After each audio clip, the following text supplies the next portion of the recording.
ओम शांति। ओम शांति। ओम शांति। ओम शांति। ओम शांति। ओम शांति। तो आज रविवार का दिन है। बाबा के रिवाइज कोर्स की मुरली है। ओरिजिनल डेट है मुरली की 30 नवंबर 2009, जिसे आज हम सुनेंगे 12 अप्रैल 2026 को।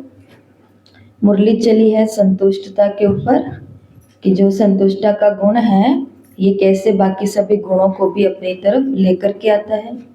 जो आत्मा संतुष्ट रहती है वो सर्व की और परमात्मा की प्रिय बन जाती है।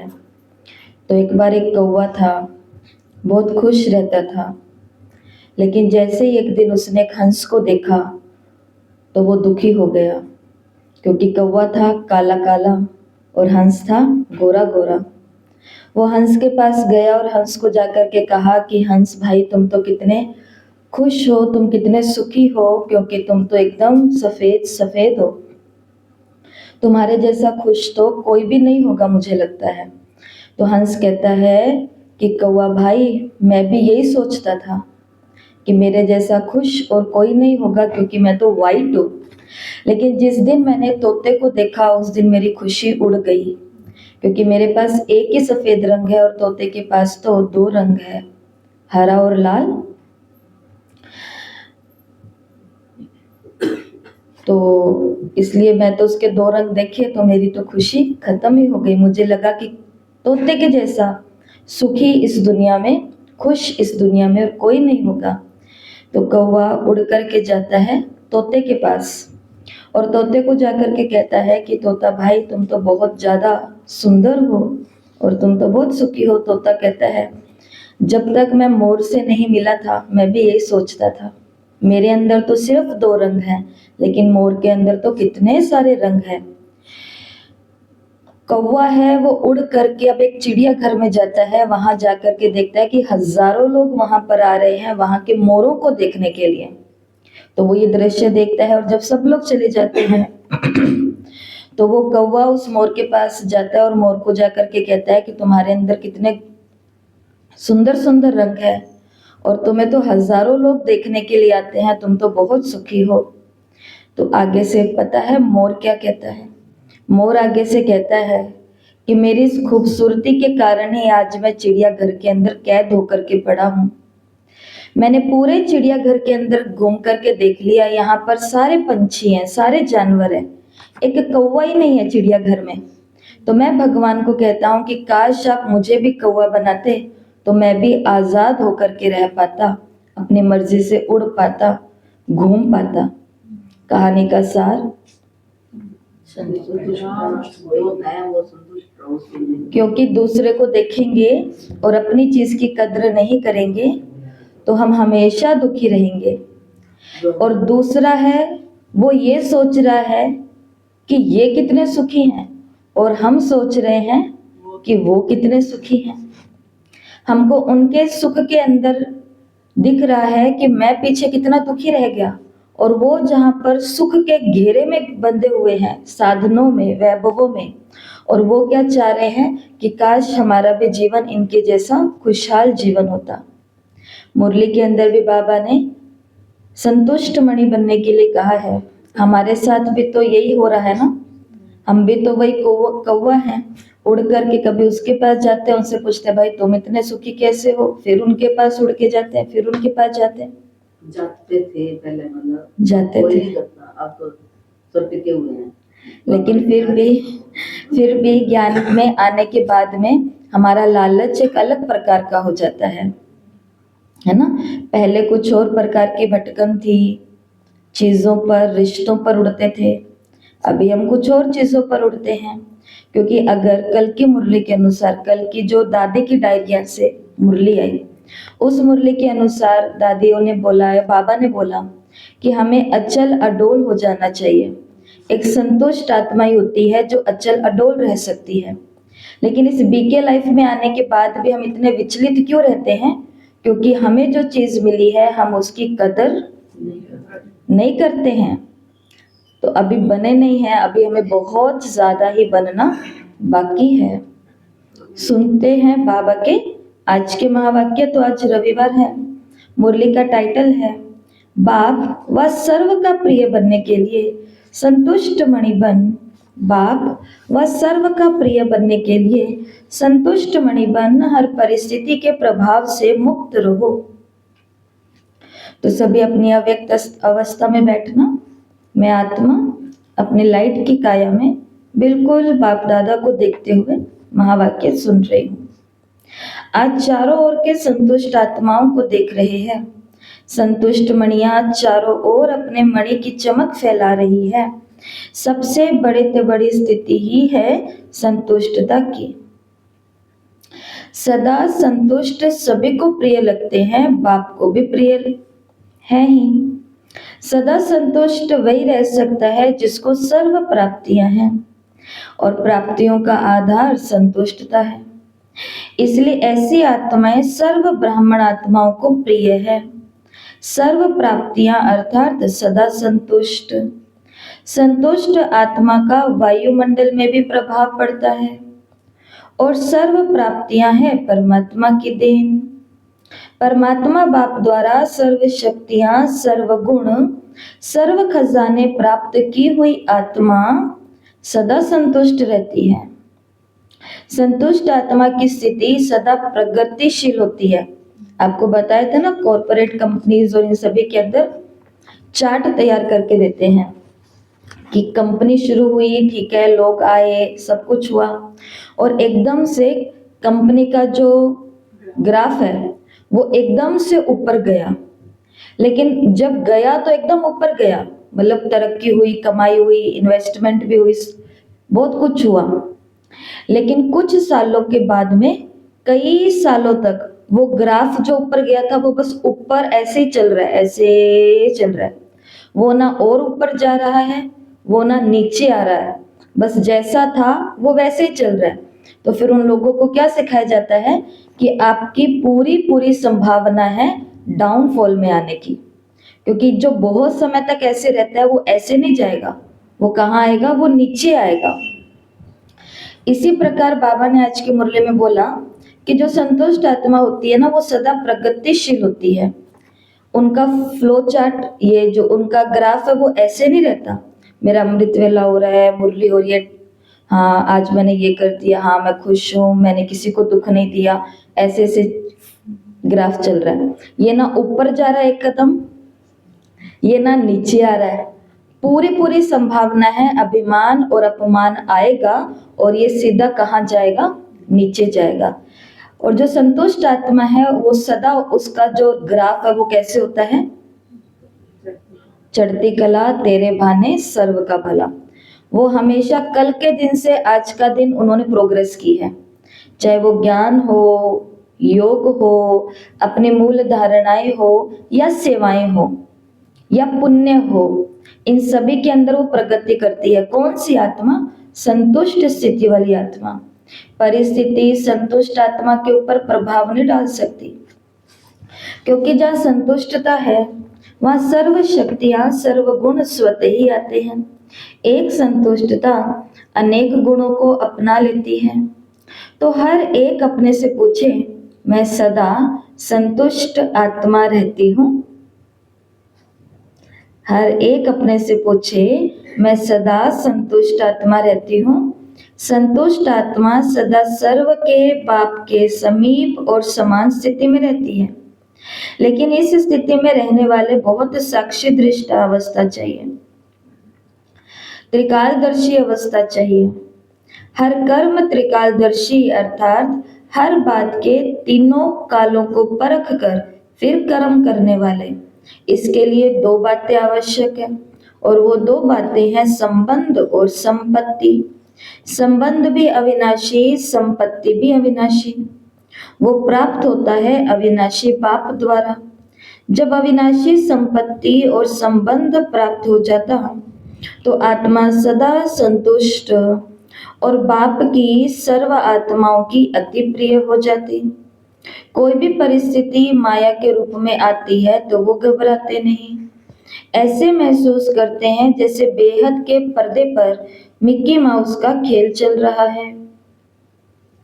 परेशान नहीं होते, मिक्की माउस का खेल देख मनोरंजन करते हैं। माया के भिन्न भिन्न रूप भिन्न भिन्न मिक्की माउस के रूप में अनुभव करते हैं। जब परिस्थितियां आती जाती हैं, आती जाती हैं, आती जाती हैं, तो एक संतुष्ट आत्मा जिसने अपने सारे संबंध बाबा के साथ जोड़े, संपूर्ण फरिश्ता किसको कहेंगे बताओ? कल का वरदान, संपूर्ण फरिश्ता किसको कहेंगे? जिसका एक से रिश्ता है और जो एक ही रास्ते पर है, वो कौन बनता है? संपूर्ण फरिश्ता बनता है। तो मुरली में बाबा ने कहा कि सारे संबंध और सारी संपत्ति किससे मिल रही है? अविनाशी बाप से मिल रही है। इसलिए इस ड्रामा के पर्दे पर ये जो परिस्थितियां आ रही है, उनको कैसे लगती है? मिक्की माउस का खेल। और जब रोज ही रोज एक जैसी चीजें होती हैं, तो फिर वो क्या लगता है? मनोरंजन, कि हमारा क्या हो रहा है? एंटरटेनमेंट हो रहा है। सामने वाली आत्माएं, सामने वाली परिस्थिति, माया या विघ्न, जो भी उसको नाम दें, तो वो आए थे किसके लिए? हमें हिलाने के लिए। लेकिन हम क्या करने लग गए? एंटरटेनमेंट करने लग गए, हम साक्षी होकर के। इसलिए बाबा ने कहा कौन से 2 गुण चाहिए? साक्षी दृष्टावस्था चाहिए और त्रिकालदर्शी अवस्था चाहिए, तो संतुष्ट रह सकते हैं। ऐसी स्थिति का अनुभव बाप द्वारा सर्व को प्राप्त करना ही है और किया भी है। बाप दादा देखते हैं निर्भय एकाग्र बुद्धि बन विजयी आत्माएं कोई भी परिस्थिति में डगमग नहीं होती। जो बाप की हर बच्चे में शुभ आशा है कि हर बच्चा सदा विजयी बन बाप को अपना विजय का स्वरूप दिखाए, तो हर एक अपने से पूछे मैं कौन? बाप दादा ने पहले भी सुनाया कि कभी कभी का शब्द समय प्रमाण अभी ब्राह्मणों की डिक्शनरी से समाप्त कर दो। जब बाप से सदा का वर्षा लेना है, तो हर प्राप्ति सदा प्राप्त हो, क्योंकि बाप के दिल की आशाओं को पूर्ण करने वाले आशाओं के दीपक हैं। उनके संकल्प में भी कभी कभी शब्द नहीं आ सकता। क्यों? सदा बाप के साथ हैं और बाप के साथ ही हैं। एक है साथ और दूसरा है साथी। तो हम किसकी कंपनी में रहते हैं? बाप की कंपनी, तो उसका साथ है। फिर वो हमारा साथी है, मतलब वो मेरा कंपेनियन है। तो कंपनी भी उसी की और कंपेनियन भी वही। साथ रहने वाले भी और साथी बन विश्व का परिवर्तन करने वाले। तो बोलो, सदा का वरदान बाप दादा द्वारा प्राप्त कर लिया है ना? ये जो जन्म लेते ही बाप दादा हर बच्चे को सदा यही वरदान देते हैं, सदा योगी भव, पवित्र भव। उस वरदान द्वारा जो भी प्राप्तियां होती है, वो सदा के लिए होती है, कभी कभी के लिए नहीं। तो सभी बच्चे सदा के अधिकारी हैं, क्योंकि बाप का हर बच्चे से, चाहे लास्ट बच्चा भी है, लेकिन बाप को हर बच्चे से दिल का प्यार है। लास्ट बच्चा भी है, हमको उसके अंदर एक गुण का प्रतिशत भी नहीं दिखाई दे रहा, लेकिन बाबा को तो वो दिल से बहुत प्यारा है। क्योंकि जो बड़े बड़े लोग हैं अपने को समझदार समझते हैं, वो भी बाप को पहचान नहीं सके, लेकिन बाप दादा के लास्ट बच्चे ने भी बाप को पहचान लिया। दिल से कहता है, क्या कहता है वो बच्चा? क्या कहता है दिल से? मेरा बाबा, प्यारा बाबा, मीठा बाबा। तो वो बाबा ने कहा वो भी क्या कहता है? मेरा बाबा। इसलिए बाप का हर बच्चे से अविनाशी प्यार है, इसलिए हर बच्चे को बाप का वरदान है। बच्चे चाहे नंबरवार हैं, लेकिन बाप दादा रोज एक ही समय एक ही वरदान सभी बच्चों को इकट्ठा दे रहे। जैसे अभी मिल रहे हैं, अभी मुरली का एक एक महावाक्य एक ही समय पर एक ही रूप में सभी को मिल रहा है। लेकिन अब इसको लाइफ पर अप्लाई करने में, प्रैक्टिकल उसका स्वरूप बनने में, बाबा ने आज की अव्यक्त वाणी में कहा, जो हम सुनेंगे 85 की, कि एक होता है साज सुनने वाले और दूसरा होता है वो साज के राज में जाने वाले। तो एक होता है वाह क्या मुरली चल रही है, तो नई बात है, हाँ, यही तो मुझे जानना था, संतुष्ट कैसे रहूं यही तो नहीं पता चल रहा था। तो मुरली की साज तो बहुत अच्छी चल रही है, लेकिन जैसे ही संतुष्ट रहने की बारी आएगी, इतने में दूसरे की थाली में घी ज्यादा दिखने लग जाएगा, लड्डू बड़ा लगने लग जाएगा, परिवार भी दूसरे के अच्छे लगेंगे, शरीर भी दूसरे का अच्छा लगेगा, योग भी उनका ही अच्छा लग रहा है, मेरा तो अच्छा लगता ही नहीं है, ये लगेगा। ज्ञान भी वही याद रखते हैं, मेरे को तो ज्ञान भी याद नहीं रखता। तो तो क्या, साज तो सुने लेकिन साज के राज में नहीं गए। तो बाबा ने कहा फिर ये नंबरवार बन जाते हैं हम बच्चे। इसलिए बाबा तो क्या कहते हैं कि बच्चे चाहे नंबरवार हैं, लेकिन बाप दादा रोज एक ही समय एक ही वरदान सभी बच्चों को इकट्ठा देते हैं। बाप दादा का हर बच्चा नंबरवार भले ही है, लेकिन मेरा बाबा कहा, ध्यान से सुनना सभी, लेकिन मेरा बाबा कहा तो हर रोज वरदान का अधिकारी बन गया। हर एक बच्चे को चाहे कहाँ भी हैं, इंडिया में रहते या फॉरेन में रहते, लेकिन वरदान सभी को एक ही बाप दादा का मिलता है और वरदान को प्राप्त कर खुश भी होते हैं। लेकिन दो प्रकार के बच्चे हैं। एक बच्चे वरदान को देख खुश जरूर होते हैं, लेकिन आगे नंबर वही लेते हैं जो सिर्फ वरदान को देखकर खुश नहीं होते, सिर्फ वर्णन नहीं करते कि ये मेरा वरदान है, लेकिन वरदान को फलीभूत करते हैं। वरदान के बीज को क्या कर देते हैं, वो फलीभूत कर देते हैं। वरदान से लाभ लेकर वरदान का फल निकालते हैं। बीज है, लेकिन बीज को फलीभूत नहीं करें, फल नहीं निकालें तो सिर्फ खुशी होती है। वरदान से फल निकालने के लिए जैसे कोई भी बीज होता है, तो इस बीज को निकालने के लिए उसको पानी और धूप चाहिए, तो फल निकलता है। तो यहाँ भी हर बच्चे को जब वरदान का फल निकालना है, जिससे विस्तार हो जाए, अपने ही मन में वरदान के फल द्वारा वृद्धि होती जाए, तो यहाँ भी बाप कहते हैं कि वरदान का फल निकालने के लिए बार बार वरदान को समृद्धि में लेकर आओ। समृद्धि स्वरूप के स्थिति में स्थित रहो। बार बार सिमरण नहीं, लेकिन समृद्धि यह है पानी, और स्वरूप में स्थित होना यह है धूप लगाना। तो ये फलीभूत होने से स्वयं में भी शक्ति भरती और दूसरे को भी उस फल द्वारा शक्ति का अनुभव करा सकते हो। बाप दादा अभी क्या चाहते हैं, क्या चाहते हैं बाप दादा?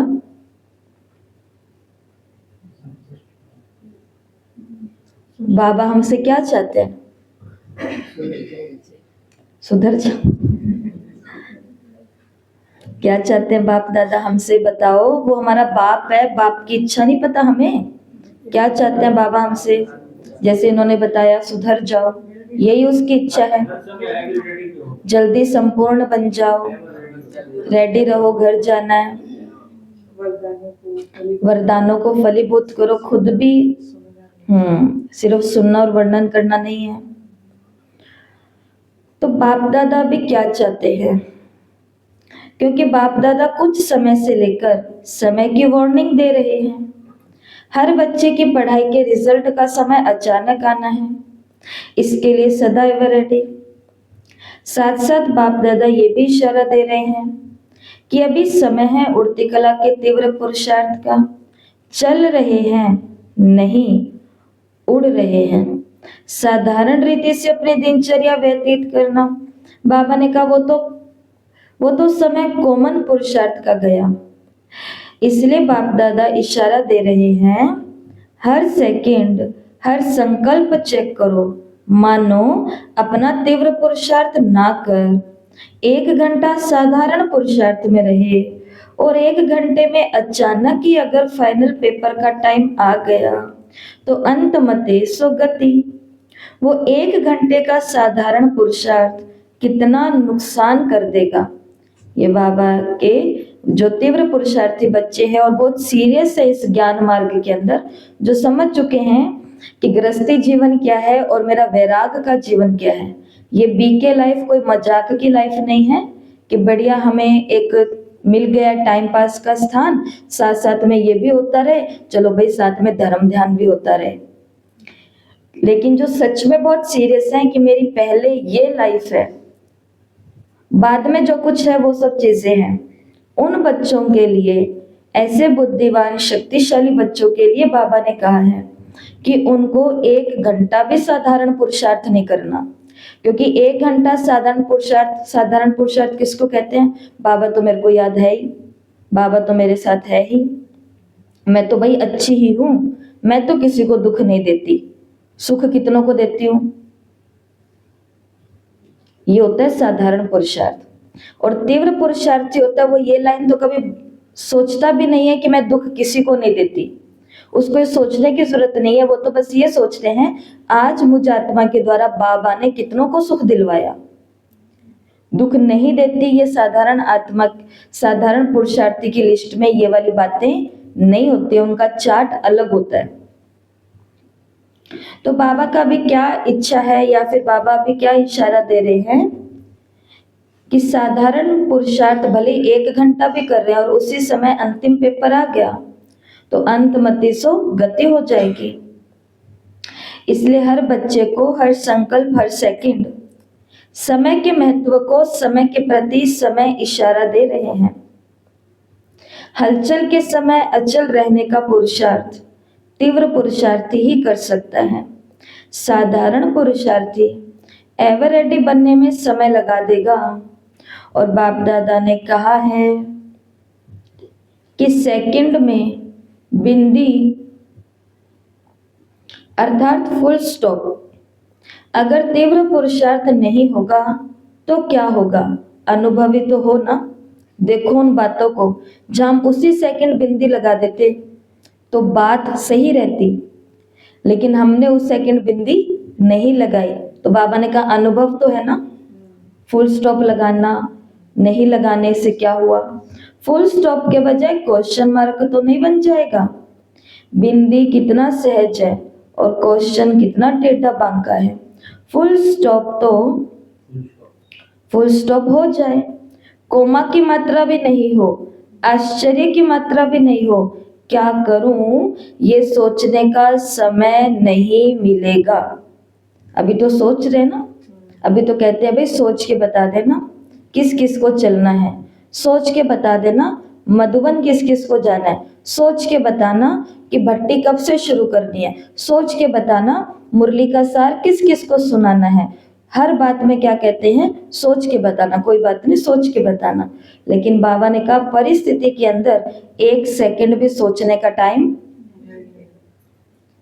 एक समय भी सोचने का टाइम नहीं मिलेगा। और उस समय अगर फुल स्टॉप के बजाय कोमा लगा दिया, आश्चर्य लगा दिया चिन्ह, तो कोई भी बच्चा ये सोच नहीं सकता कि इतना फास्ट पुरुषार्थ करना ही, तो कोई भी बच्चा ये सोच नहीं सकता कि इतना फास्ट पुरुषार्थ करना ही पेपर में पास होना है।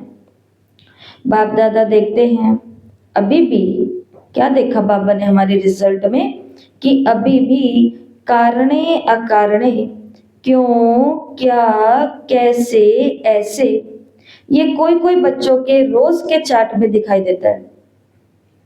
यज्ञ की व्यवस्था के लिए क्या करते रहते हैं? क्यों, क्या, कैसे, ऐसे, वैसे। तो बाबा ने कहा ये बाबा आज रोज के चार्ट में देख रहे हैं। बहुतों के चार्ट में बाप दादा ने देखा कि वेस्ट थॉट्स की लहर समय ले लेती है और वेस्ट की रफ्तार ऐसी तीव्र होती है जो साधारण संकल्प का 1 घंटा और वेस्ट संकल्प का 1 मिनट। इसलिए आज ये देख रहे थे कि सबकी प्रिय, बाप दादा की प्रिय संतुष्ट आत्माएं कौन कौन है। बाबा ने कहा 1 घंटा साधारण संकल्प चलाओ, और व्यर्थ चलने शुरू होते हैं जो 1 घंटे में चले वो 1 मिनट में सारी ऊर्जा को खींच लेते हैं, क्योंकि वेस्ट थॉट्स की जो रफ्तार होती है वो बहुत तेज होती है। इसलिए बाबा ने आज देखा कि कौन कौन से बच्चे सबके प्रिय, बाप दादा के प्रिय संतुष्ट आत्माएं हैं। संतुष्ट आत्मा के संकल्प में भी ये क्यों क्या की भाषा स्वप्न में भी नहीं आएगी, क्योंकि उस आत्मा को विशेष 3 बातें, 3 बिंदियां याद रहती हैं। आत्मा, परमात्मा और ड्रामा 3 ही समय पर कार्य में लगा सकते हैं। ऐसे क्योंकि ऐसे समय पर सर्व शक्तियों का खजाना आवश्यक है, और मास्टर सर्वशक्तिमान वो है जो जिस समय जिस शक्ति को ऑर्डर करे वो हाजिर हो जाए। चाहे सहन शक्ति आ जावे, सामना करने की शक्ति। बाबा ने कहा चाहिए कौन सी शक्ति? सहन शक्ति। लेकिन आ कौन सी गई? सामना करने की शक्ति। है तो शक्ति ही, लेकिन उस समय काम की नहीं है। तो सर्व खजानों की चाबी है 3 बिंदियां, आप, बाप और ड्रामा। ऐसा बताया हुआ है ना आप लोगों को कि सुबह सुबह शिव बाबा को हमें क्या करनी है? कॉल करनी है, फोन करना होता है शिव बाबा को। चाहे मोबाइल से करें, चाहे टेलीफोन आता था उससे करें, एक बटन वाला, और एक उससे भी पहले टेलीफोन आता था, वो ऐसे ऐसे घुमाते थे उसके अंदर नंबर। तो कुछ भी हो हमारे पास में, सुबह सुबह बाबा को क्या करना है? हमें फोन मिलाना होता है। फोन क्यों मिलाया जाता है बताओ जरा? एक दूसरे को देखने के लिए सिर्फ फोन क्यों मिलाया जाता है? एक दूसरे से बात करने के। और बात में क्या बात करनी होती है एक दूसरे से? हाल चाल। जब ये फोन बना था इन 100 सालों के अंदर अंदर, फोन तो जब बना तो वो किस लक्ष्य से बना?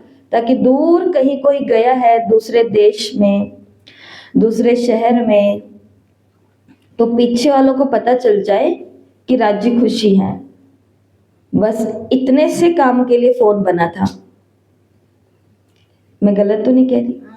इतने से काम के लिए बना था। उसके बाद में फिर कोई रिपोर्ट नहीं देते थे, कुछ नहीं होता था, फिर लेटर्स जाते थे और ये सब कुछ होता था। फिर धीरे धीरे करते करते बहुत सारे फोन बूथ बने, पास पास में एसटीडी और पीसीओ बोलते थे, ये सब बने। तो फिर हर 2, 4, 10 दिन के बाद में एक बारी पैसा डाल करके हालचाल पूछ लेते थे, लेकिन लिमिट, क्योंकि कॉइन्स डालने पड़ेंगे। हाँ, तो फिर उतनी लिमिट में बात करनी पड़ेगी, नहीं तो फोन कट जाएगा, आपका बिल बढ़ जाएगा। धीरे धीरे करते करते आज हम यहाँ तक पहुंच गए हैं। कोई लिमिट ही नहीं। इसके लिए जब लिमिट थी तो बात भी कितनी होती थी? इतनी सी होती थी। और अभी अब तो आमने से ज्यादा फोन में ज्यादा बात आराम से होती है। 4 जने घर में हैं, लेकिन चारों घर में है या कहाँ है? चारों एक अलग दुनिया में है, वो घर में नहीं है। वो शरीर उनका केवल घर में है, बाकी उनकी आत्मा कहाँ है? आत्मा एक दुनिया में है जहाँ पे एक्टर्स रहते हैं। आत्मा एक दुनिया में है जहाँ पर पॉलिटिशियंस रहते हैं। आत्मा एक दुनिया में है जहाँ क्रिकेटर्स रहते हैं। आत्मा एक दुनिया में है जहाँ पर ऑनलाइन शॉपिंग चलती है। ये ड्रेस, ये बैग, ये चप्पल, रसोई का ये सामान, ये तौलिया, वो इसी के साथ में कुछ भी उनको खिला दो, कुछ भी बुला दो, हाँ हाँ हाँ हाँ करके काम तो बन ही जाता है। शिव बाबा से भी हम फोन मिलाते हैं सुबह सुबह अमृत वेले, लेकिन किसी से भी फोन मिलाने के लिए सामने वाले का हमारे पास मोबाइल नंबर, फोन नंबर तो होना चाहिए। आज के मुरली में बाबा ने वही फोन नंबर बताया है। अमृत वेले बाबा को 3 शून्य के साथ में फोन मिलाना होता है। 000 ये है भगवान का फोन नंबर। 000 ये मिलाएंगे तो घंटे किसके पास पहुंच जाएंगे? बाबा के पास। और आगे से कौन बोलेगा? क्या बोलेगा? मेरे मीठे बच्चे। ये तो तेज आवाज है, वो तो सूक्ष्म में बोलेगा। तो सुबह सुबह क्या करना है बाबा को? इसमें हमें बैलेंस भी नहीं चाहिए, तार जुड़ी हो ये भी नहीं चाहिए, फोन चार्ज हो ये भी नहीं चाहिए, कुछ नहीं चाहिए, बस इस बुद्धि को, इस मन को, इस चेतना को याद होना चाहिए कि बाबा को फोन मिलाना है और 3 नंबर लगाने हैं। वो 3 नंबर हैं आप, मैं आत्मा बिंदी 0, मेरा बाबा बिंदी 0 और ये ड्रामा। ठीक है बाबा, जो हुआ जैसा हुआ मुझे स्वीकार है, मैं संतुष्ट हूँ। अब मुझे आगे क्या करना है बाबा, मुझे ये प्लान बताओ आप अभी के अभी। जब ऐसा नंबर मिला करके बैठते हैं तो वो आत्मा को सर्व खजाने प्राप्त हो जाते हैं, क्योंकि सर्व खजानों की चाबी है ये 3 बिंदियां। इसलिए बाबा ने तीव्र पुरुष, इसलिए बाबा ने संतुष्ट आत्मा की क्या निशानी बताई, वो प्रगतिशील होगी, क्योंकि जो बिगड़ा वो उस पर नहीं ध्यान देगी। अब आगे का क्या करना है, फोन मिलाएगी बाबा को और बाबा से पूछेगी, लेकिन फोन मिलाने के लिए खुद को भी बिंदी बनाना पड़ेगा, बाबा को भी बिंदी समझना पड़ेगा। रात को सोते टाइम घंटे कर दो। ओ अब पिछली बात है बिंदी, मैं आत्मा परमात्मा के पास चली गई, सुबह बाबा अपने आप घंटी उठा ले। ये तो बात सही है, मिस कॉल दे करके छोड़ो बाबा को, बात तो सही है। नए जमाने का, नए मोबाइल के हिसाब से हम बात करते हैं कि रात को बाबा को मिस कॉल दे करके छोड़ दो, सुबह बाबा सीधी घंटी किसको करेगा कि बच्चे का फोन आया हुआ है। और जो हम चाहते हैं ना बाबा वही वरदान हमें देगा, वही अनुभूति कराएगा, वही आभास देगा। कल की अव्यक्तवाणी में बाबा ने कहा उनको ऐसा महसूस होगा जैसे कि मोतियों की बारिश हो रही है, लेकिन फोन तो मिलाना पड़ेगा और नंबर सही, और गलत नंबर डायल किए, अमृत वेले भी अगर ये नंबर ना डायल कर करके कोई और नंबर डायल कर दिया तो सारी की सारी पिछली कहानी सामने आ जाएगी। एक ऐसी आत्मा याद आ जाएगी जिस आत्मा ने मेरे को दुखी करके छोड़ा हुआ है, एक ऐसा इंसिडेंट याद आ जाएगा जिसने मेरे को दुखी करके छोड़ा हुआ है। इसलिए अपन को सीधी घंटी कहाँ मिलानी है, 000 पर। तो कभी भी परेशानी आए तो कॉल करना है बाबा को, करेंगे ना सभी? सिर्फ परेशानी के समय करेंगे या वैसे भी कर लेंगे? रोज ही करते हैं और रोज ही करना है। और बाबा ऊपर ठीक हो आप, मिस कॉल करेंगे रात को मिस कॉल, और रात को जैसी स्थिति में सोएंगे ना सुबह वैसे ही हम उठते हैं। इसलिए रात को बहुत अच्छे से बाबा को 3 बिंदियों के साथ में ये अनुभव करके सोना बाबा के साथ। तो बाप दादा का एक संकल्प है, बताएं? बाबा कह रहा है बताएं। आपके चेहरे से लग नहीं रहा कि बाबा बताएं, पूछ रहे हैं ना, बताओ। बाबा ने कहा बाप दादा को एक संकल्प है, बताएं, करना पड़ेगा।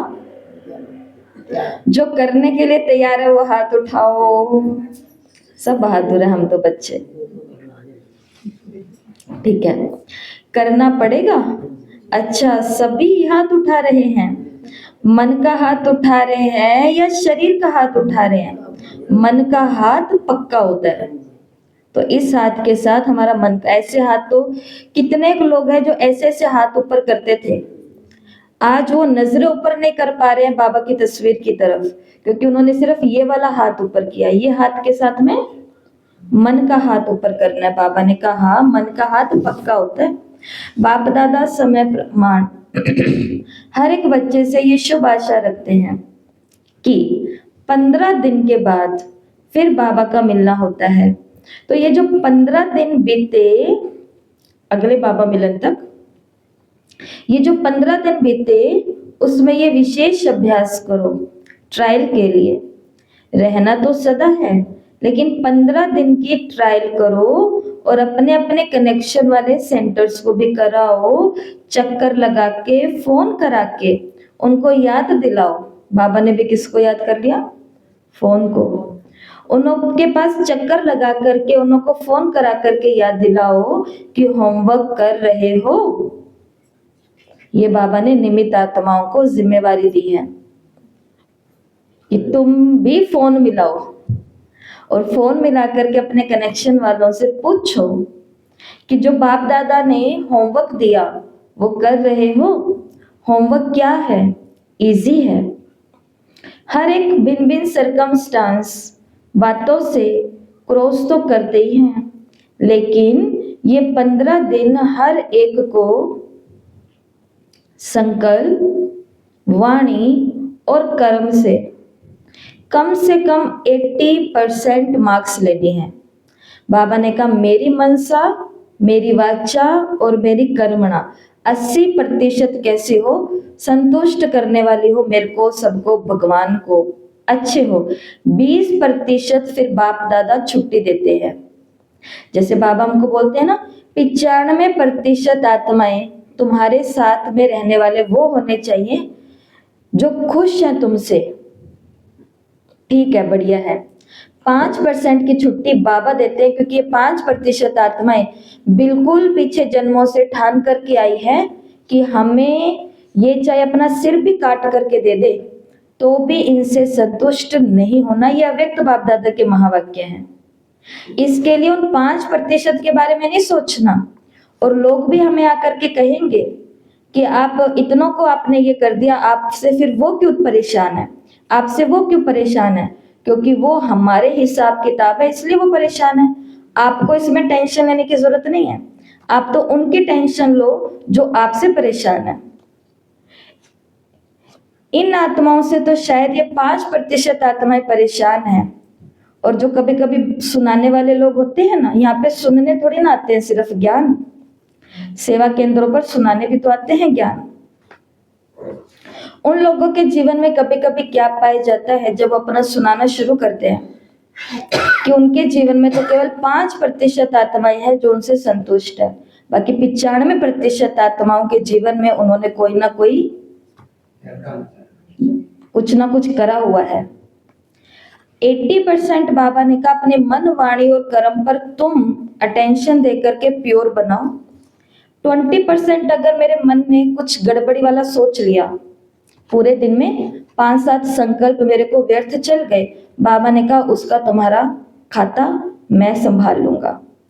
कर्म मेरे पूरा दिन बहुत अच्छे हुए, मतलब जैसा बाबा कहता है 80% मैंने नंबर अच्छे लिए, लेकिन 20% मेरे से कोई ऊपर नीचे बोला गया, ऊपर नीचे देखा गया, ऊपर नीचे कुछ हो गया संबंध संपर्क में, बाबा ने कहा वो मैं संभाल लूंगा। लेकिन अपने तो अपने कहते अरे बाबा संभाल लेगा, लेकिन बाबा 20% तभी संभालेगा जब 80% पहले हम उसको देंगे रिटर्न। लेकिन अपने बच्चे क्या चाहते हैं, 20% बाबा मैं अच्छी बनूंगी, 80% आप संभाल लेना। मंजूर है?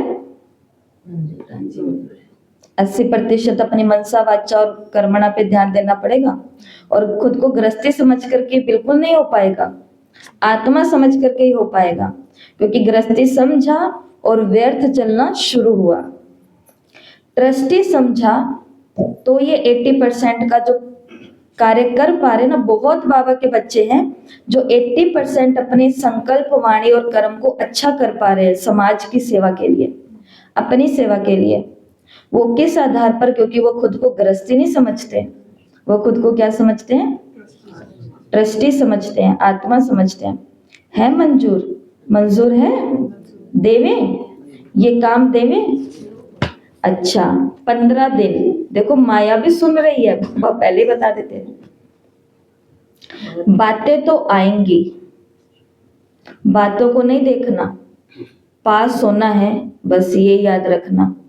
15 दिन कोई बड़ी बात नहीं है, लेकिन हर एक सच्चे दिल और साफ दिल से स्वप्न में भी संकल्प, वाणी और कर्म में पास होकर के दिखाना। हो सकता है बहुत बड़ा प्रोजेक्ट है तो सिर्फ 15 दिन के लिए, और अगर बाबा साथ में तो कोई बहुत बड़ा नहीं है ये। 2 बार ही पूछा, हो सकता है? टीचर्स बताओ, हो सकता है? 15 दिन तो कुछ भी नहीं है। ये तो बाप दादा केवल ट्रायल के लिए कह रहे हैं कि संकल्प पे वेस्ट नहीं, युद्ध नहीं, विजयी। 15 दिन के लिए फुल विजयी। मुश्किल है या इजी है? इजी है, हाथ उठाओ। इजी है? अब बाबा ने प्रश्न पूछा, इजी है?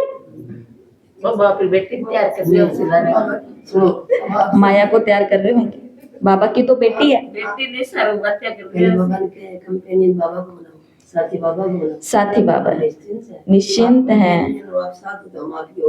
सफलता मूर्त आत्मा वो बनेगी जो हर कार्य में डबल फोर्स के साथ बाप दादा डबल फोर्स वाले बाप दादा को रखती है, तो हर कार्य में उसको क्या मिलती है? सफलता मिलती है। 2 दिन पहले वरदान आया तो कंपनी और कंपेनियन, बाबा ने कहा इजी है, तो बाप दादा फिर ये 15 दिन की रिजल्ट देखेंगे, फिर आगे बढ़ाएंगे। 15 दिन तो कोई भी कर सकता है ना, कर सकते हो ना? बारी बारी क्यों पूछ रहे हैं बाबा? मेरी बेटी और ही तकड़ी है। मधुबन वाले हाथ उठाओ, ये आगे आगे मधुबन बैठा है, बहुत अच्छे हैं। फॉरेनर्स या इंडिया वाले सभी को करना है, गांव वाले या बड़े शहर वाले सबको 15 दिन का रिकॉर्ड रखना है। क्या क्यों का क्वेश्चन ना उठे, क्या करें यही, क्या करें बात ही ऐसी हुई। बाबा ने कहा ये नहीं बताना, मैंने तो सोचा हुआ था 15 दिन मेरे को कोई व्यर्थ नहीं सोचना, मुंह से किसी को ज्ञान के अलावा कोई अटरम पटरम बातें नहीं सुनानी, और अपनी मनसा के अंदर बिना दान के मेरे को कुछ और संकल्प लाने ही नहीं है। लेकिन क्या करूं, मैं तो सब सोचा हुआ था, बीच में ये बात ऐसी आ गई, बीच में रिश्तेदार आ गए, बीच में ही मेरे को कहीं जाना पड़ गया, बीच में शादी आ गई, बीच में ही मुरादी आ गई, मेरा तो सारा 15 दिन का चार्ट गड़बड़ हो गया। तो शरीर का और इस चार्ट का कोई भी आपस में लेना देना नहीं है। शरीर अपने कर्तव्य निभाएगा, ये जो फ्री छोड़ा हुआ है इस दिमाग को, इस बुद्धि को, इस मन को, उसको बिजी रखने का चार्ट है ये 15 दिन का। लेकिन हम इन दोनों को एक कर देते हैं, शरीर को बिजी करते हैं तो मन बुद्धि को भी उन बातों में लेकर के चले जाते हैं, घंटों घंटों टाइम वेस्ट करते हैं। लेकिन एक जो वैरागी और एक जो संत और एक जो सन्यासी होता है, तो वो कहीं पर भी होगा लेकिन उसको अपना लक्ष्य याद होगा। क्या क्यों का क्वेश्चन नहीं उठाना, क्या करें बात ही ऐसी हुई ना। 80% लेना ही है, ठीक है? 15 दिन के अंदर 80% हमारा रिजल्ट आना चाहिए। बाबा ने कहा 80% सभी को अपने रिपोर्ट कार्ड में लेना है। बच्चों को कहते हो ना 80% बच्चों के आ जाते हैं तो भी संतुष्ट नहीं होते, वो कहते हैं उसके 90 आ गए, तुम्हारे 80 कैसे आए? उसके 95 आ गए, तुम्हारे सिर्फ 90 कैसे आए? उसके 99 आ गए, तुम्हारे 98 भी कैसे आ गए? अब करो।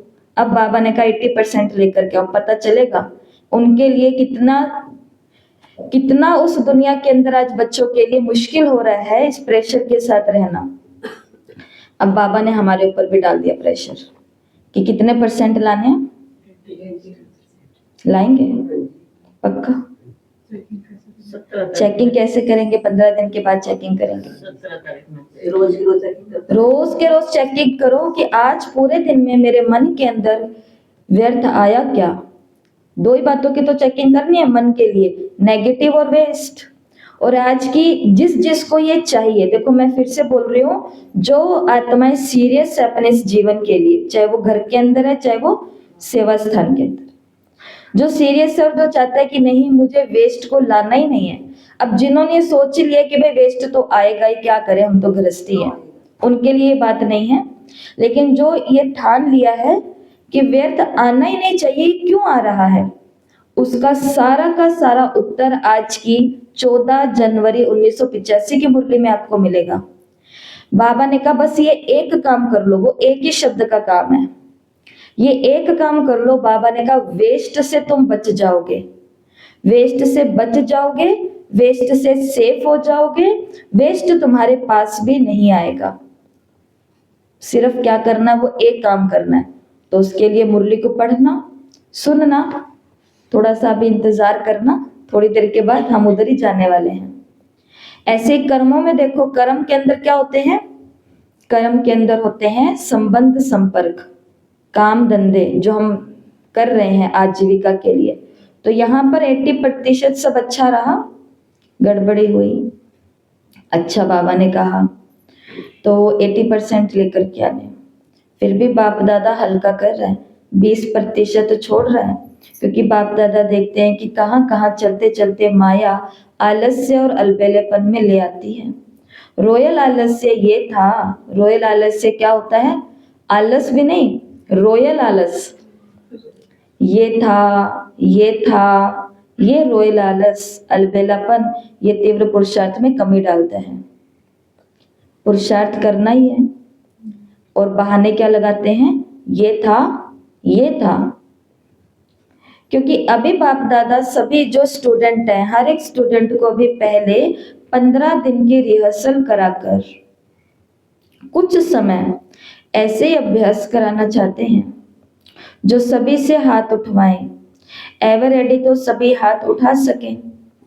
इसके लिए बहुत समय का अभ्यास चाहिए। इसके लिए अभी ये थोड़ा सा अभ्यास कराते। बाबा ने कहा होना तो चाहिए हमारी पूरी लाइफ ही मनसा वाचा कर्मणा 80% हर दिन पास होने चाहिए। लेकिन बाबा ने कहा 15 दिन तो क्या करवा रहा हूं तुमसे, रिहर्सल करा रहा हूं, अभ्यास करा रहा हूं। फिर हमें बहुत अच्छा लगेगा ना, तो हम धीरे धीरे अपनी लाइफ कैसी बना लेंगे, ऐसी बना लेंगे। और हमारे आसपास रहने वाले लोगों को पता चल जाएगा ये ऐसी वाणी को पसंद नहीं करते, इनके सामने ऐसे हंसी मजाक हमें नहीं करने। जब हम पढ़ते थे तो रंगीन तो भले कपड़े पहनते थे, लेकिन ऊपर बैच लगा के जाते थे और हमारे बैग के अंदर किताबों के साथ कोर्स की किताब जरूर जरूर होती थी। धीरे धीरे आसपास जो स्टूडेंट थे, यहाँ तक कि वहाँ के टीचर्स भी थे, जैसे ही मेरी उस क्लास के अंदर एंट्री होती थी, ये मैं अनुभव सुना रही हूँ आपको, जैसे ही क्लास के अंदर एंट्री होती थी, जब तो ब्रह्मा कुमारी बनने का संकल्प दूर दूर तक भी नहीं था, ये उस समय की बात है, लेकिन बाबा का ज्ञान सुनाने का, बाबा के साथ रहने का नशा बहुत अच्छा था, है भी और तब था भी। तो फिर जैसे हम कमरे में क्लासरूम में जाते थे, क्लासरूम में जाते ही एकदम चुप हो जाते थे। और पता है आपको स्टूडेंट्स और लोग क्या कहते थे कि अरे चुप, ऐसी बातें नहीं करनी, खुशबू आ गई। दूसरे भी अपनी वाणी पर कंट्रोल, गंदे हंसी मजाक, किसी पर टोंट मारना, टीचर के पीछे टीचर की निंदा करनी, वो मैडम ऐसी है, वो सर ऐसा है, तो वो लोग क्या बोलते थे, ऐसा नहीं, चुप, खुशबू आ गई, ऐसे बोलते थे। अब इन 15 दिनों के लिए बाबा ने कहा तुम ऐसा कोई पुरुषार्थ करो कि जिस घर में रहते हैं ना, उस घर वाले लोग कहे कि अरे चुप, इनके आगे ऐसी बात नहीं करनी, मम्मी आ गए। लेकिन ऐसा ना हो कि घर वाले चुप बैठे थे, जैसे ही मम्मी आई उतने में उन्होंने वेस्ट स्टार्ट कर दिया, अरे वाह मम्मी आ गए, और मम्मी बताओ आज क्या हुआ। ऐसा नहीं होना चाहिए। बातें करनी अलग होता है और व्यर्थ में जाना अलग होता है। 15 दिन की बाबा क्या दे रहे हैं, होमवर्क दे रहे हैं कि अब ये रिहर्सल करके देखो। अच्छा, पहली बारी कितने आए वो उठो। अच्छा है, आपको बाप दादा के सामने आने के दिन का बहुत बहुत मुबारक हो, मुबारक हो। बाप की नजर बच्चों पर पड़ी और बच्चों की नजर बाप पर पड़ी, तो बहुत बहुत बधाइयां हैं। अच्छा, और केक तो नहीं है, लेकिन खुशी का केक खा लो। बाबा ने किसको याद किया, बाबा भी याद करते हैं।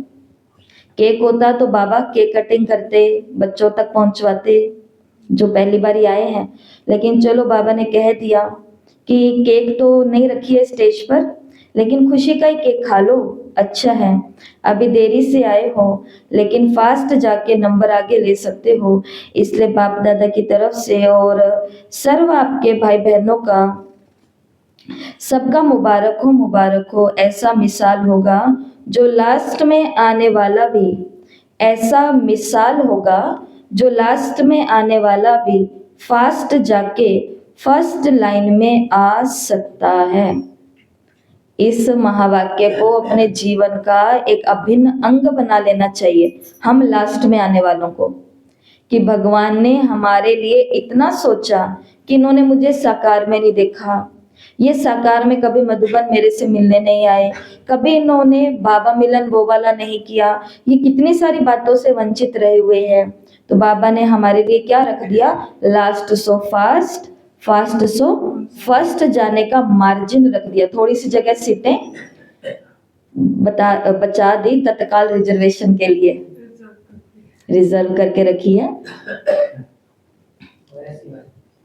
और एसी वाली है वो भी।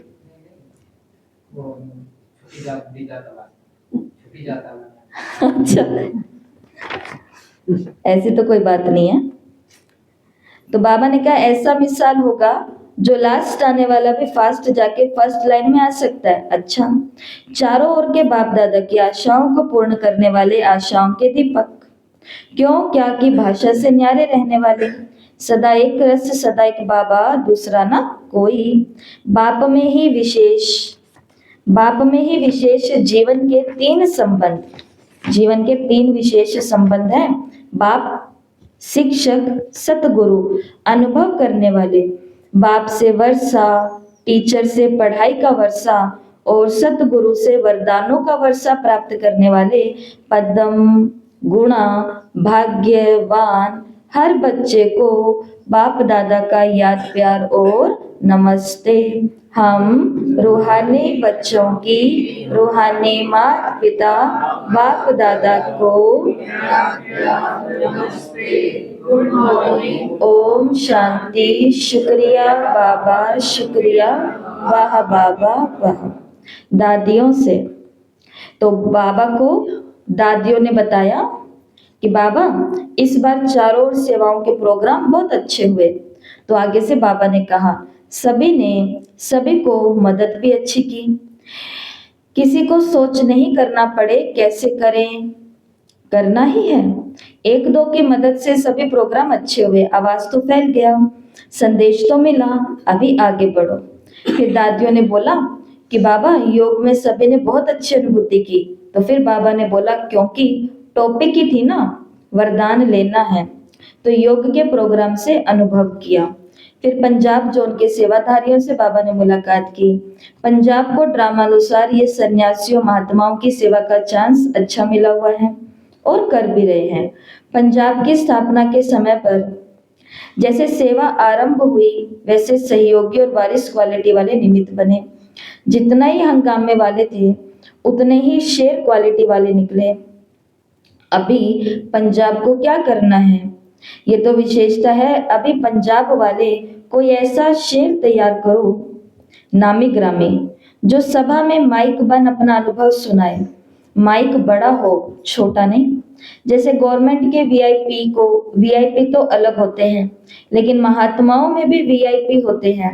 ऐसे कोई बड़ा माइक तैयार करो जो अपने अनुभव से औरों को उमंग में लाए। ऐसा कोई निकालो, तैयारी करो। हो सकता है क्योंकि आजकल सभी समझते हैं कि साधु संतों की सेवाएं तो द्वापर से शुरू हुई, लेकिन आप समान ऐसा बड़ा गुरु दूसरे को शिष्य को बनावे, ऐसा एग्जाम्पल उन्हों में नहीं होता। और बाप दादा ने अपने से भी होशियार बच्चों को तैयार किया है। दुनिया में आज तक किसी भी साधु संत महात्माएं अर्थात जो ये प्रथा चली आ रही है गुरु शिष्य की, सब जगह क्या हुआ कि ये गुरु है और ये शिष्य है। लेकिन ये एक ही संस्था ऐसी है जहां पर गुरु शिष्य और ये गद्दी वाला सिस्टम नहीं चलता है। यहाँ पर तो सबको किसके जैसा बनाया जाता है, बाप समान। सुनाने वाली भी उसके जैसा बनने की कोशिश कर रही है, सुनने वाले भी उसके जैसा। यहाँ पर दीदियां ये नहीं बोलती कि मैं आपका गुरु हूं, आओ सुबह सुबह मेरे चरणों को धो करके पियो। लेकिन दुनिया में तो ऐसा होता है, समझे। तो बाबा ने कहा उन्हों को अगर आप ऐसा अनुभव कराओगे ना तो उन्हों को अचंभा लगेगा कि ये भी एक ऐसी संस्था है जहां पर सन्यासी भी रहते हैं, साधु संत जैसी ये आत्माएं भी रहती हैं, लेकिन यहाँ पे गुरु शिष्य वाला सिस्टम नहीं है। यहाँ पर तो सिर्फ जैसे बाबा ने दादियों को बोला, यहाँ पर तो क्या है, 1-2 की सब मदद कर रहे हैं। टीचर ने अगर कोई सेवा की बात कह दी तो जो जो सक्षम है, यथाशक्ति है, जिसकी इच्छा है, जिसको अपना भाग्य बनाना है, वो सिर्फ हेल्प करता है, मदद करता है, सहयोग करता है। बाकी गुरुजी प्रेशर डाल करके किसी से भी कुछ यहाँ पर करवाते नहीं, क्योंकि ये फैमिली भी है। बाबा ने कहा इसका उन पर क्या पड़ेगा, प्रभाव पड़ेगा। ऊपर से बाबा ने क्या कह दिया कि बाप दादा ने तो अपने से भी होशियार बच्चों को किया है जो पब्लिक में आते हैं, इसलिए पंजाब कोई नवीनता करके दिखावे। वीआईपी तो सब तरफ से आते हैं, लेकिन आप ऐसा लेकर के आओ जो सभी सुन करके जग जावे, संदेश मिल जावे। हो सकता है, देखेंगे, थोड़ा समय तो लगता है, लेकिन ऐसा कोई तैयार करके दिखाओ, बाकी वृद्धि तो हो ही रही है। अच्छा, आज बाबा ने हमें वरदान दिया, बाप के साथ, बाप के हाथ और साथ की स्मृति से, बाप के हाथ और साथ की स्मृति से मुश्किल को सहज बनाने वाले बेफिक्र व निश्चिंत भव। तो बाबा ने आज कौन सा वरदान दिया? बेफिक्र रहो, निश्चिंत रहो। और मुरली की शुरुआत में बाबा ने कह दिया है कि मैं एक ही समय पर एक ही जैसा वरदान सबको देता हूँ, लेकिन कुछ हैं जो इस वरदान को अपने जीवन का हिस्सा बना लेते हैं और कुछ है जो खाली सुनाते रहते हैं। आज बाबा ने बेफिक्र का वरदान दिया और पूरा दिन टेंशन करते रहते हैं। पता है, कल मेरे को चिंतन करते करते क्या पहली बार ये पॉइंट दिमाग में आया, फर्स्ट टाइम ये पॉइंट दिमाग में आया इतने सालों में। हम ऐसा चिंतन कर रहे थे, थोड़ा सा योग में बैठी थी तो थोड़ा सा दिमाग के अंदर एक पॉइंट आया कि सबको आजकल क्या होती है? चिंता।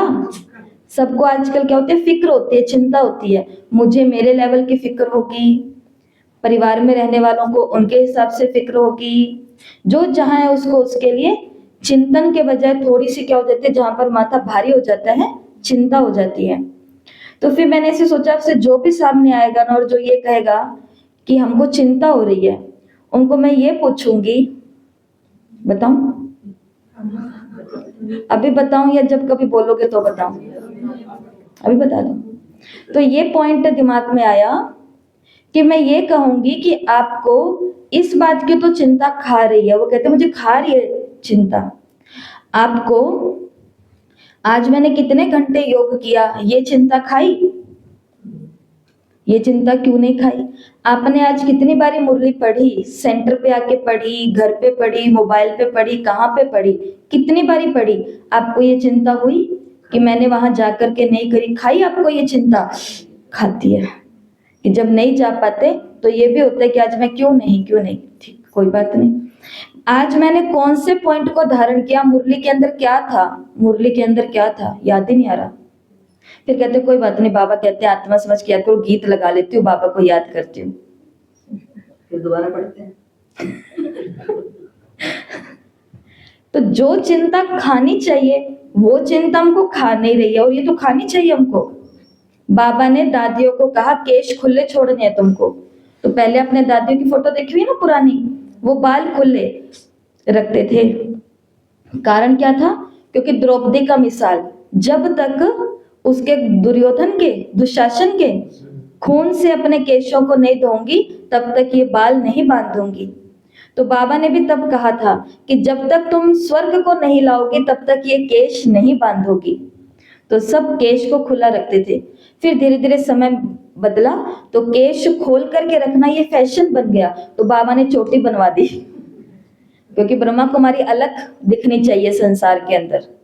तो फिर उसको बंद करवा दिए बाल को, क्योंकि पहले बाल खोलना ऋषि मुनियों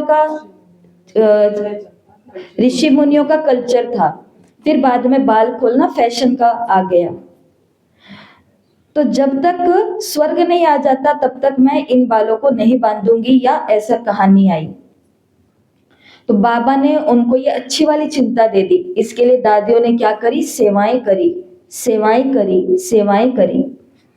और आज भी जो करने वाले हैं वो करते जा रहे हैं, क्योंकि उनको ये चिंता खा रही है कि आज मैंने किसी को भी ज्ञान सुनाया नहीं, आज मैंने मुरली की ये पॉइंट एक भी धारण नहीं की। बाबा ने मुरली में कितनी सारी पॉइंट बताई थी। तो और हमको कौन सी चिंताएं खा रही है? कल को मैं मर गई तो वो तो मरेंगे, कल को क्यों, हो सकता है आज ही, लेकिन ये चिंता खा रही है। कल को मेरे घर वाले मेरे को छोड़ करके चले गए तो वो क्यों छोड़ेंगे, हम छोड़ करके जाएंगे। कल को बीमारी आ गई तो सबको आएगी, किसी को नहीं छोड़ेगी, क्योंकि पाप हमने 63 जन्मों के काटने वाला योग, ऐसा कुछ हमने ज्वालामुखी अभी तक किए नहीं है। तो वो तो आएंगे। कल की मुरली के अंदर बाबा ने कहा भारी परीक्षाएं आने वाली है, याद है क्या आपको? ये महावाक्य याद है ना? भारी परीक्षाओं का मतलब यही है। तो चिंता इनकी कर रहे हैं, कल को वो क्या खाएंगे, इतना इकट्ठा कर लूं उनके लिए, इतना छोड़ करके चला जाऊं, ये कर दूं, सारा दिन ये चिंता, सारा दिन ये चिंता, सारा दिन ये चिंता। और बाबा की फोटो पर लिखा हुआ है, बच्चे चिंता मत करो, मैं बैठा हूं। तो बाबा को कहते हैं, बाबा आप बैठो, मैं कर रही हूँ चिंता। बाबा कह रहे थे जाओ तो और अच्छी तरह संभालो खाना, मैं और जिम्मेवारी नहीं कर रही। इसके लिए मैं ऐसा समझती हूँ, जो मेरे को इस जीवन में समझ आई, अपने आप से बात, खुद से। मैं, हमारे पास भी बहुत ऑप्शन है चिंता करने का, मैं भी बैठ करके पूरा दिन चिंता कर सकती हूँ, लेकिन फिर ये सोचते हैं अब इस की चिंता करूं अब, या फिर ये चिंता करूं कि अगली सेवा कहाँ पर शुरू करनी है, ये वाली चिंता करेंगे हम तो। और इसको बोलते हैं स्वचिंतन, शुभ चिंतन। बाबा ने सबको वरदान दिया, कौन सा वरदान दिया? बेफिक्र रहो, निश्चिंत भव। जैसे किसी बड़े के हाथ में हाथ होता है तो स्थिति बेफिक्र और निश्चिंत रहती है। ऐसे हर कर्म में यही समझना चाहिए कि बाप दादा मेरे साथ भी हैं और हमारे इस अलौकिक जीवन का हाथ उनके हाथ में है, अर्थात जीवन उनके हवाले है, तो जिम्मेवारी भी उनकी हो जाती है। सभी बोझ बाप के ऊपर रख अपने को हल्का कर दो। बोझ उतारने या मुश्किल को सहज करने का साधन है बाप का हाथ और साथ, और यही हमें सबको सिखाना है। घर में जिनको टेंशन होती है, मित्र संबंधियों में टेंशन होती है, उनको क्यों हम कह रहे हैं बार बार कि मेडिटेशन सिखाओ? उसके पीछे कारण यही है, चिंताएं ऐसे जाने वाली, भगवान मिलने के बाद ही चिंताएं नहीं छूट रही है लोगों से, तो उनका तो कैसे होएगा? इसके लिए कुछ युक्तियां तो हमें भी बनानी पड़ेगी अपनी, और कुछ उनको भी टिप्स देनी पड़ेंगी। स्लोगन, पुरुषार्थ में सच्चाई हो तो बाप दादा की एक्स्ट्रा मदद का अनुभव करेंगे। पुरुषार्थ में सच्चाई हो तो बाप दादा की एक्स्ट्रा मदद का अनुभव करेंगे। कई आत्माएं ज्ञान में कुछ नहीं समझी है, ज्यादा कुछ, लेकिन वो सच्चे दिल से पुरुषार्थ करे, जितना पुरुषार्थ है वो सच्चाई से कर रही है, तो उनको अब क्या महसूस हो रहा है कि बाबा हमको एक्स्ट्रा मदद कर रहा है।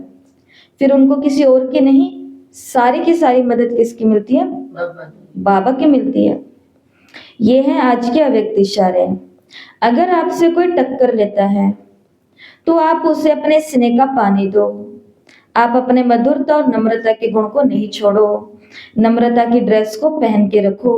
ये नम्रता ही कवच है जो सेफ्टी का साधन है। पता है, लोग तो आज हमें उकसाना ही बोलते हैं, उग्र करने में, एग्रेसिव करने के पीछे लगे हुए हैं कि कैसे इनको हम कुछ कहें और ये भड़क जाए। लेकिन बाबा ने कहा ड्रेस पहन के रखो, कौन सी? नम्रता की। ये कवच है, ये सेफ्टी का साधन है। संस्कारों की रास मिलाने का सबसे सहज तरीका है स्वयं नम्र चित्त और मधुरता संपन्न बन जाओ, दूसरों को श्रेष्ठ सीट दे दो। ये आज बाबा ने मुरली में कहा। ठीक है, तो आज का सोमान जो बाबा ने हमें वरदान दिया है वो लिख लें सभी।